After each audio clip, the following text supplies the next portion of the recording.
నమస్తే NSR news కు స్వాగతం.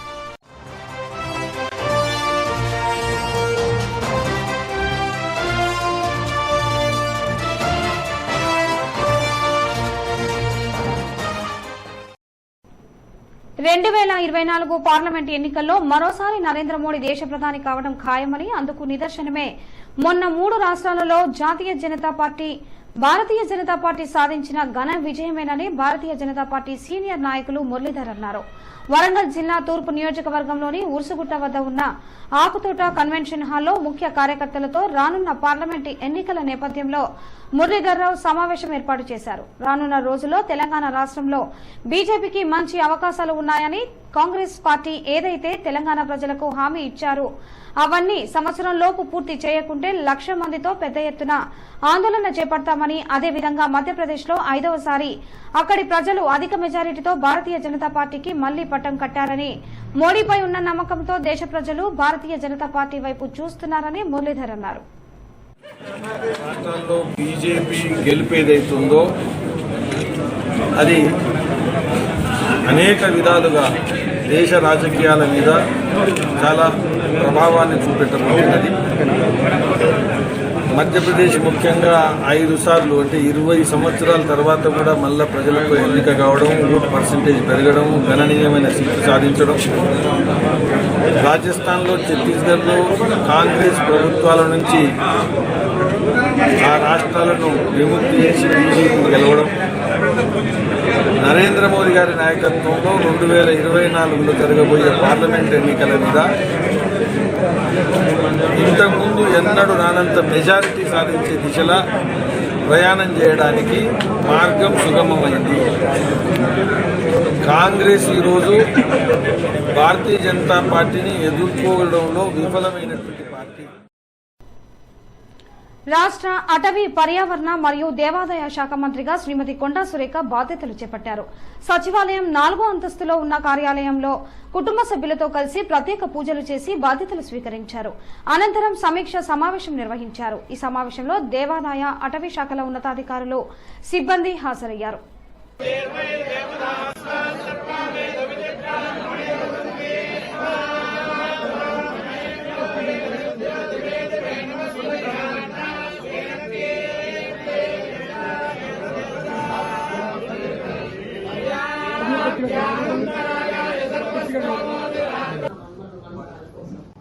అప్పుడు అటువంటి చెట్లు నాటేదని మేము పుస్తకాల్లో చదువుకున్నాం.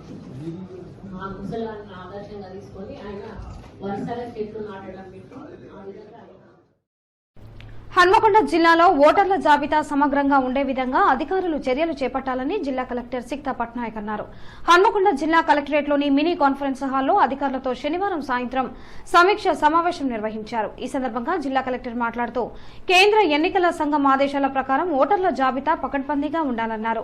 ఓటర్ల జాబితాలో మార్పులు, చేర్పులు చేయడంతో పాటు 18 సంవత్సరాలు పూర్తయిన వారికి ఓటు హక్కు కల్పించే విధంగా అధికారులు చర్యలు చేపట్టాలన్నారు. బీఎల్ఓలు అధికారులు క్షేత్రస్థాయిలో ఓటర్ల జాబితాలో మార్పులు, చేర్పులు, నూతన ఓటర్ల నమోదు, మరణించిన ఓటర్ల పేర్ల తొలగింపు, ఓటర్ ఫోటో గుర్తింపు తదితర వివరాలు సమగ్రంగా ఉండే విధంగా చూడాలన్నారు. ఓటర్ల జాబితాకు సంబంధించిన ఏవైనా ఇబ్బందులు ఉంటే తెలియచేయాలన్నారు. ఓటర్ల జాబితాకు సంబంధించిన పలు విషయాలపై ఈ సందర్భంగా చర్చించారు. ఈ సమావేశంలో additional collector Radhika Gupta, Mahender ji, trainee collector Shraddha Shukla, Hanamkonda RDO Ramesh, వివిధ మండలాల తహసీల్దార్లు పాల్గొన్నారు. ఎలాంటి ఆడంబరాలకు పోకుండా ప్రజా సంక్షేమం కోసం కాంగ్రెస్ పార్టీ కట్టుబడి ఉందని వర్ధనపేట ఎమ్మెల్యే నాగరాజ్ అన్నారు. హన్మకొండ జిల్లా హసన్పర్తి మండలంలోని ఎర్రగట్టుగుట్ట వెంకటేశ్వర స్వామి ఆలయంలో ఎమ్మెల్యే గెలుపొందిన తొలిసారిగా వచ్చిన సందర్భంగా ప్రత్యేక పూజా కార్యక్రమాలు నిర్వహించారు. ఆదివారం ఈ సందర్భంగా ఏర్పాటు చేసిన మీడియా సమావేశంలో ఎమ్మెల్యే నాగరాజు మాట్లాడారు.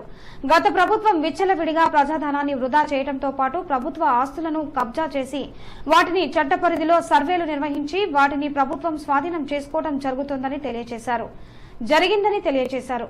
ప్రభుత్వం అడుగుతున్న ప్రశ్నలకు ఏ ఒక్కదాన్ని కూడా అసెంబ్లీలో గత ప్రభుత్వ పాలకులను ఉన్నవారు ఒక్కరు కూడా సమాధానం చెప్పలేక అసెంబ్లీ నుండి బయటకు వెళ్లడానికి అనేక కుట్రలు చేశారని, కానీ ప్రజాస్వామ్య విధంగా సాగాలని తాము వ్యవహరించడం జరిగిందని ఈ సందర్భంగా ఎమ్మెల్యే నాగరాజ్ అన్నారు. నిర్బంధం, నిరంకుశ పాలనకు ప్రజలు స్వస్తి పలికే స్వేచ్ఛ వాయువు పీల్చుకోవడం జరిగిందని ఈ సందర్భంగా ఆయన పేర్కొన్నారు. ప్రాజెక్టుల పేరు చెప్పి కోట్లాది రూపాయలు ప్రజాధనాన్ని దుర్వినియోగం చేసిన వారిపై చట్టపరంగా చర్యలు తీసుకోవడం జరుగుతోందని ఈ సందర్భంగా ఆయన స్పష్టం చేశారు. టీఆర్ఎస్ ప్రభుత్వం తప్పులు చేసింది కాబట్టే ప్రజలు వారికి గుణపాఠం చెప్పారని, ఇక చట్ట పరిధిలో బుద్ధి చెప్పాల్సిన బాధ్యత కాంగ్రెస్ ప్రభుత్వంపై ఉన్నదని ఈ సందర్భంగా ఆయన తెలియజేశారు.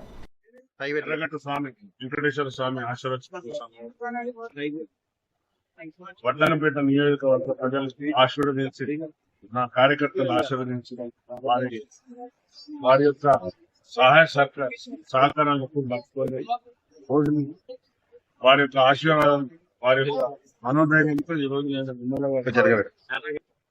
అసెంబ్లీ పనులు లేక నా యొక్క ఏమైనా పర్సనల్ ఏమైనా పనులు ఉంటే తప్ప మిగతా రోజులలో వారి ప్రతి గడపకు పోయి నేనే లేపుతాను. వాళ్ళు నా వద్దకు రావద్దని నేను విజ్ఞప్తి చేస్తున్నా. ఎందుకంటే డబ్బులు ఖర్చు పెట్టుకొని మీరు రాకండి దయచేసి. నేనే మీ గ్రామానికి వస్తా, నేనే మీ గడప దగ్గరికి వస్తానని నేను మాటిస్తున్నా. ఈ టెంపుల్లో ఉంది ప్రతి నా కార్యకర్తలను నేను కంటికి రెప్పగా చూసుకుంటాను. ములుగుచ్చుకుంటే పండ్లతో పీకుతానని చెప్తలేను. తప్పనిసరిగా నా కార్యకర్తలకు ఏదైతే కావాలో ఆ విధంగా వారు గ్రామాలలో నా కోసం పడ్డ కష్టాలు అది నేను సువర్ణ అక్షరాలతో నా పేజీలో రాసుకుందని చెప్పాను. తప్పనిసరిగా ప్రతి కార్యకర్తతో ఉంటాను. మంత్రిగా ప్రమాణ స్వీకారం చేసిన అనంతరం ములుగుకు మొట్టమొదటిసారిగా విచ్చేసిన సీతక్కకు ఘనస్వాగతం పలికారు. ములుగు నియోజకవర్గంలోని మహమ్మద్ గౌస్పల్లి నుండి గట్టమ్మ వరకు ర్యాలీతో చేరుకున్నారు. అనంతరం గట్టమ్మ దేవాలయంలో పంచాయతీరాజ్ శాఖ మంత్రి సీతక్క ప్రత్యేక పూజలు నిర్వహించారు. కాంగ్రెస్ నాయకులు, కార్యకర్తలు, ఆదివాసీలు సంప్రదాయం, నృత్యాలు, కోలాటాలతో గట్టమ్మ దేవాలయం నుండి ములుగు పట్టణం వరకు భారీ ర్యాలీతో స్వాగతం పలికారు. ఈ సందర్భంగా సీతక్క మాట్లాడుతూ ములుగు నియోజకవర్గ ప్రజల అభిమానాన్ని నేనెప్పుడూ మర్చిపోలేనని, నన్ను అత్యంత మెజారిటీతో గెలిపించి అత్యున్నత హోదా అందించి మంత్రిని చేసిన ప్రజలందరికీ నా ధన్యవాదాలని, ములుగు ప్రజలందరికీ నేను రుణపడి ఉన్నానని, నా మీద అభిమానం నాకు ఎంతో గొప్ప ఆస్తి అన్నారు. ములుగు నియోజకవర్గానికి అభివృద్ది బాటలో నడిపిస్తా అని అన్నారు. ఈ కార్యక్రమంలో కాంగ్రెస్ పార్టీ ములుగు జిల్లా అధ్యక్షులు పైడాకుల అశోక్, రాష్ట్ర జిల్లా మండల గ్రామ నాయకులు, ప్రజాప్రతినిధులు అందరూ పాల్గొన్నారు. నర్సంపేట పట్టణంలోని అంబేద్కర్ సెంటర్ నుండి అమరవీరుల స్తూపం వరకు ఆటో డ్రైవర్లు భారీ ర్యాలీ నిర్వహించారు. మహిళలకు ఉచిత బస్సు ప్రయాణం, మహాలక్ష్మి స్కీమ్ తో భారీగా ఆటో డ్రైవర్లు నష్టపోయామన్నారు. మహాలక్ష్మి స్కీమ్ కు మేము వ్యతిరేకం కాదు, కానీ ఈ స్కీమ్ తో నష్టపోయిన ఆటో డ్రైవర్లకు ప్రభుత్వం వెంటనే న్యాయపరమైన చర్యలు తీసుకోవాలని కోరుకుంటున్నామన్నారు. ప్రతి ఆటో డ్రైవర్ కు నెలకు 15,000 జీవన భృతి కల్పించాలి. అదేవిధంగా మా పిల్లల చదువులకు ఉచిత విద్యా విధానం అమల్లోకి తీసుకురావాలని డిమాండ్ చేశారు. ఆటో డ్రైవర్లకు కనీసం ఇంటి స్థలమైనా లేదు కాబట్టి ప్రభుత్వం వెంటనే ఆటో డ్రైవర్లకు ఇంటి స్థలం నిర్మాణం కోసం అయ్యే ఖర్చులను ప్రభుత్వమే భరించాలన్నారు.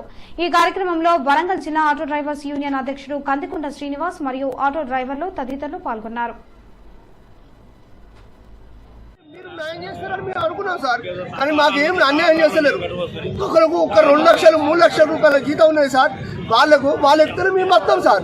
ఇక్కడ ఏంటంటే మేము ఆటో డ్రైవర్లు వేరే తిరిగా సార్, డ్రాప్ పడితేనే మేము వస్తాం సార్. ఇవాళ కంట్రోల్ బియ్యం తినేది నూకలు బియ్యం తింటాం సార్. ఇవాళ రేపు పొద్దుగల మళ్ళా నూకలు బియ్యం కాదు, అసలు వేరే తిరిగా చూద్దాం మేము తినకుండా అవుతాను సార్. అసలు మా పరిస్థితి ఏంటంటే అసలు ఘోరంగా సార్. అసలు ఇది చెప్పని అసలు వేరే తిరుగుతుందా సార్ మీరు చేసేది ఇక్కడ. అసలు మిమ్మల్ని గెలిపించడం మేము వేరే తిరగదు, మేము మారాలని అందరితో మేము చెప్పుకున్నాం సార్. కానీ మాదే మారింది సార్, మా తలరాత మారింది సార్. అసలు మా తలరాత మొత్తం మార్చింది సార్. మీరు 50 సంవత్సరాలు అవతలి వాళ్ళకు మీరు చేయండి సార్, 50 సంవత్సరాలు యువతలకు చేయాలి సార్. మీరు మా స్కూల్ పిల్లలు, టీచర్లు ఇస్తేనే మా బతుకు సార్. వేరే తిరిగి మేము బతకలేము సార్. అసలు మేము రోజుకు 400-500 కంచెలు 8 మందలు చేస్తేనే మా పిల్లలను అందరూ కిరాయిలు గిట్లా బతుకుతారు సార్. ఇది మాకు వేరే ఏ పింఛనదు సార్, మాకు ఏ యూనియన్ వద్దు, ఏదదు సార్. మాకు వేరే 15,000 కట్టద్దు, మాకు 20,000 ఇవ్వదు. మీరు ఏది కాదు. 50 సంవత్సరాలు అవతలగా ఆ 50 సంవత్సరాల అవతలకు మీరు టికెట్ పెట్టుకోండి. మహాలక్ష్మి పథకానికి మా యొక్క ఆటో డ్రైవర్లు వ్యతిరేకం కాదు. వారు ప్రవేశపెట్టినటువంటి 6 పథకాలను మేము స్వాగతిస్తున్నాం. దానిలో మహాలక్ష్మి పథకాన్ని కూడా మేము స్వాగతిస్తున్నాం, దానికి వ్యతిరేకం కాదు. కాకపోతే వాళ్ళు ఆలోచించకుండా మేము మహాలక్ష్మి పథకం వల్ల ఉచిత ప్రయాణం పెడితే కొందరికి నష్టం జరుగుద్ది అనే ఆలోచన విధానం లేకుండా ప్రవేశపెట్టినటువంటి పథకం వల్ల పరోక్షంగా ఆటో డ్రైవర్లందరూ రోడ్డున పడరు. ఈ రోజు ఆటో డ్రైవర్ల పరిస్థితి ఏంటంటే వెక్కాడి దగ్గర ఒక్కడని పరిస్థితి, వాళ్ళు చేసుకుంటేనే తప్ప బతకలేని పరిస్థితి. ప్రతి నెల వాళ్ళు 5 నుంచి 6 నుంచి 10,000 కిస్తులు ఈఎంఐలు కట్టాలి, వాళ్ళ పిల్లలను చదివించుకోవాలి, వాళ్ళ ఇంటి కిరాయిలు కట్టాలి. ఏ ఒక ఆటో డ్రైవర్ కూడా ఇల్లు కానీ స్థలం కానీ జాగా కానీ లేదు. వాళ్ళ నిరుపేద కుటుంబం నుంచి వచ్చిన వ్యక్తి మాత్రమే ఆటో తోలుతాడు. అది దృష్టిలో పెట్టుకొని ఈ రోజు మహాలక్ష్మి పథకం పెట్టడం వల్ల దాదాపు 4 నుంచి 5 లక్షల కుటుంబాలు ఈరోజు రోడ్డున పడ్డాయి. మా ఆటో డ్రైవర్లకు ప్రతి నెల 15,000 జీవన వృత్తి ప్రతి డ్రైవర్కు ప్రతి ఆటో డ్రైవర్ కుటుంబానికి అందించాలి. అదేవిధంగా ప్రతి ఆటో డ్రైవర్కి ఏ డ్రైవర్ కూడా ఇల్లు కానీ జాగా లేదు.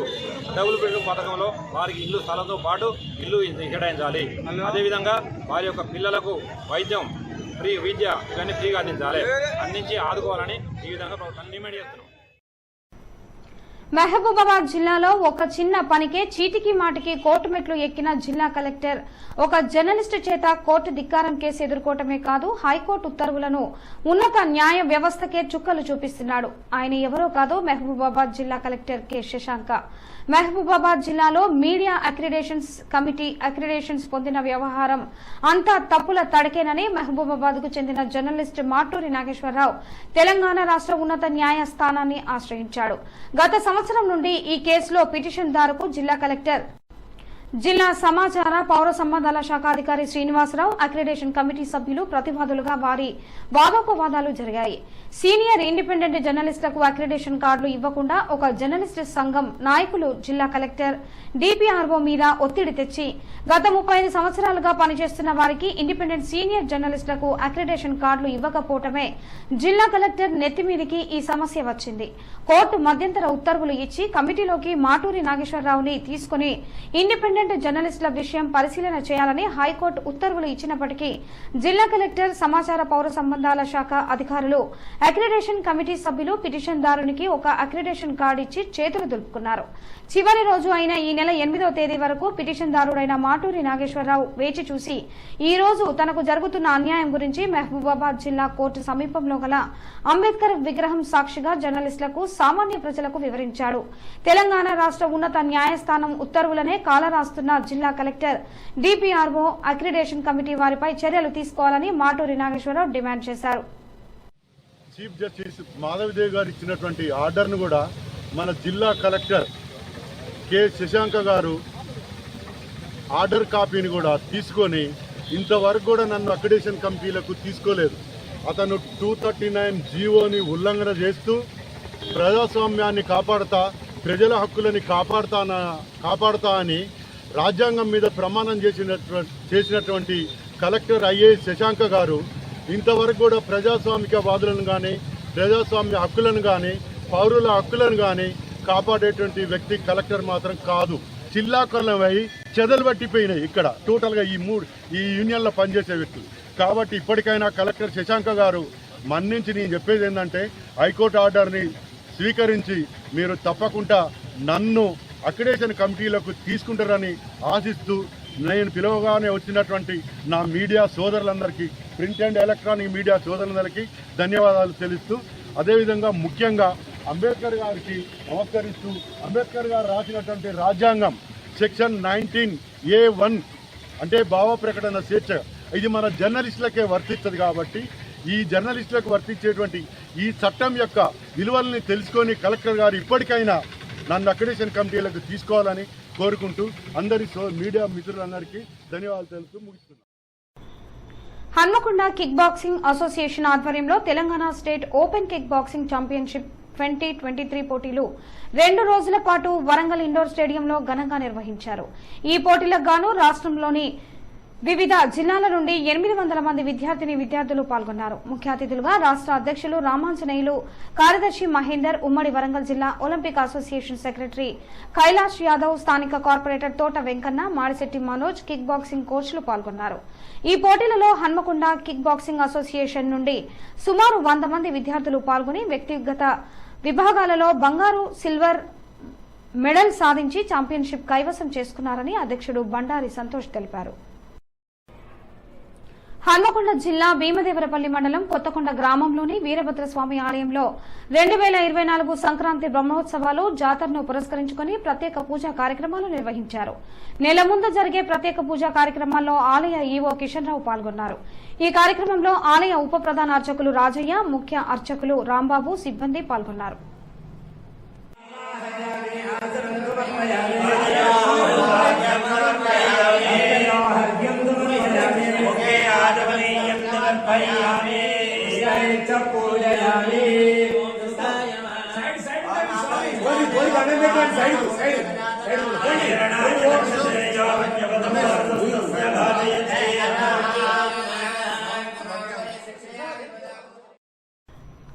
కొమరం భీం ఆసిఫాబాద్ జిల్లా సిర్పూర్ మండలం చింతకర్ర గ్రామానికి చెందిన రైతు కోట్నాక జల్పత్రావు ఇల్లు షార్ట్ సర్క్యూట్ తో దగ్ధమైంది.